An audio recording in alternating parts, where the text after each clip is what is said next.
2023 was a great year for video game releases. I took a look back at all the games that I had played that had released this year, and I've compiled a list of my favorites that I'm excited to share with you today. I'll tell you a little bit about each of them and why I think you might like them too. If you enjoy any of the games that I talked through today, please consider giving the video a like. Without further ado, here are my top 10 favorite games of 2023.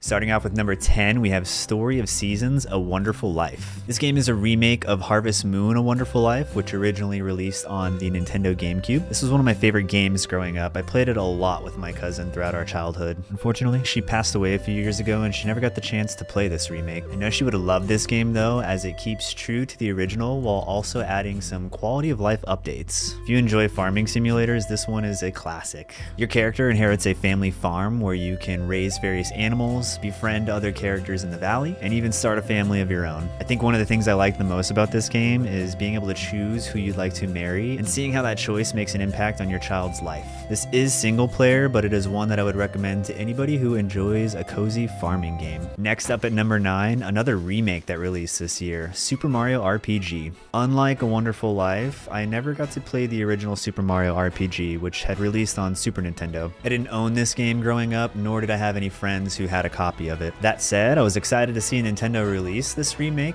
because it meant that I could experience the game for the first time with a more modern look and feel to it. I'm still working my way through the game, but I can say it has a lot of classic RPG elements to it. While it doesn't feel like the game holds your hand throughout the story, it's also not too difficult to just pick up and dive right in. If you enjoy RPGs, I'm sure you'd have fun with this game. This should absolutely tide you over until the remake for Paper Mario Thousand Year Door. At number 8, we have Super Mario Bros. Wonder. This game is the latest 2D Mario side-scroller adventure, bringing a lot of new wacky elements to the series, like the elephant transformation and the new bubble power. This game also introduces badges, which gives you a special perk depending on which one you're wearing. This is something you can switch in between levels, which is great because some levels require that you have that slight edge in order to complete. Like maybe you need the option to just jump a little bit higher or stay in the air for a little bit longer. This is a great multiplayer game for the family, one that you can easily play with kids. A few of the playable characters do not take damage in-game, which makes for an easier time learning how to play. I'm still working through the game with my girlfriend, but we've enjoyed being able to pop in and play a little bit here and there. I am excited to beat this one. If you're a fan of the Mario series, then this one is a no-brainer. Coming in at number 7, I've picked Star Wars Jedi Survivor. I'll keep this one short and sweet. Jedi Survivor is a sequel to Jedi Fallen Order, and both are phenomenal. Between the visuals, the gameplay, the story, these games are top tier. The sequel felt more fluid when it comes to the combat and powers, while also making the planets feel fully explorable and vast. The first game was great, but at times the map felt a little linear, whereas Jedi Survivor, that really did feel like I was exploring various planets. This is a single player game, definitely worth picking up if you're a fan of the Star Wars series. I'd recommend that you play Jedi Fallen Order first, not only so that you can understand what's going on in the series, but so that you can see some of the updates that they made to Jedi Survivor. Moving over to number 6, we have the Dead Space remake.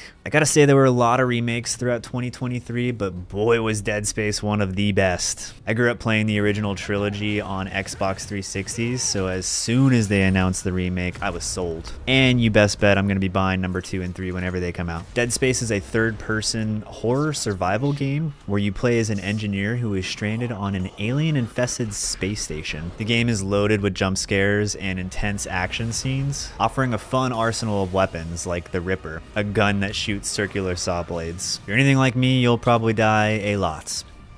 Like a lot. I do have a playthrough series on my channel if you're interested in checking that out. If that is something that you enjoy, please let me know so that I can light the fire to finish the rest of the series. Halfway there at number 5, I chose Marvel's Spider-Man 2. Like Jedi Survivor, this is a direct sequel, following an original story of Peter Parker and Miles Morales as they face off against new enemies like Kraven the Hunter and Venom. This game introduced some new features like being able to swap in between the Spideys on the fly, zooming around the city with the new web gliders, and of course the Venom suit and all of its new combat abilities. Compared to the first game, this sequel's map is double the size, and I really enjoyed being able to swing through the residential neighborhoods of New York this time around. This game left me feeling even more excited for future Insomniac games, such as the Wolverine game that we know is in the works. Starting to amp up the games a little bit, coming in at number 4, we have The Legend of Zelda: Tears of the Kingdom. I am a huge Zelda fan, and as much as I loved Breath of the Wild, Playing Tears of the Kingdom made me feel like the only reason I would go back to play Breath of the Wild at this point is pure nostalgia alone.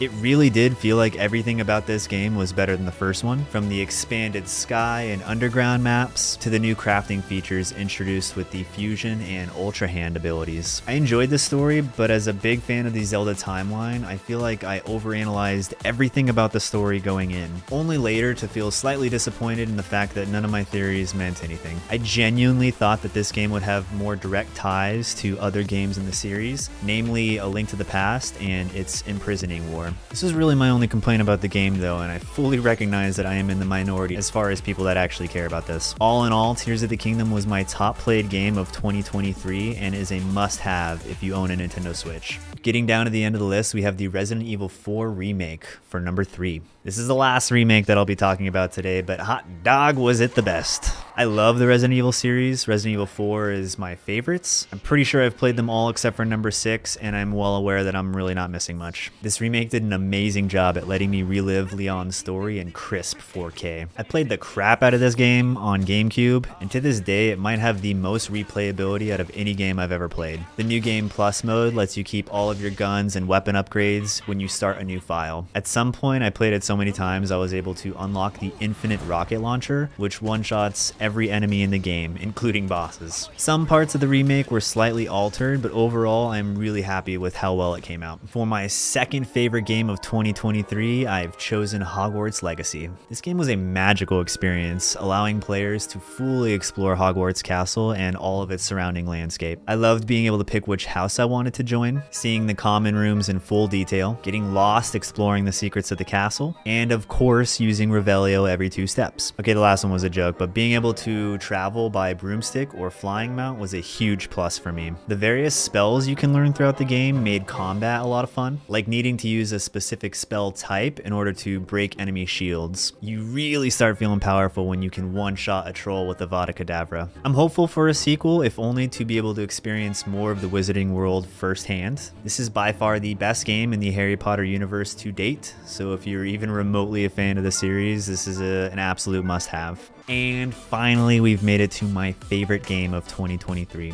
Coming in at number 1, we have Pikmin 4. Now, I want to start off by saying that I know I'm in the minority of this being my favorite game of 2023, but I've been a huge fan of the Pikmin series since the original on GameCube, and I can tell you that this is now the best Pikmin game. This game takes all of my favorite elements from the previous 3 titles and blends them into a perfect retelling of Pikmin 1. Yes, this game more or less retells the story of Pikmin 1, where Captain Olimar crash lands on the Pikmin planet for the first time, and your character is part of the rescue squad sent to save him. This game includes all previous Pikmin types, unlike Pikmin 3, which left a few out, while also introducing a few more types. They introduce Ochi, an adventurous pup who helps you throughout your journey. You can control Ochi as your second character, allowing Pikmin to ride his back across bodies of water, and even have him help gather treasure. There is now a night exploration mode, which feels a lot like a tower defense, where you're defending some bases against hordes of enemies. You even get to play the events of Olimar's side story, from the moment where he crash lands on the planet to the point where he's sending out the SOS to your rescue squad. This basically felt like playing Pikmin 1 within Pikmin 4, while also keeping the modern upgrades like having a pup companion and the new Pikmin types. I did manage to 100% the game, and I genuinely enjoyed the scaling difficulty that the Dandori challenges offer. And that concludes my top favorite games of 2023. I know most of my favorites had made it into the Game Awards for this year, some of which even won the awards in their categories. On that note, I'm really looking forward to playing Alan Wake 2 and Baldur's Gate 3 for the first time. What were some of your favorite games of 2023?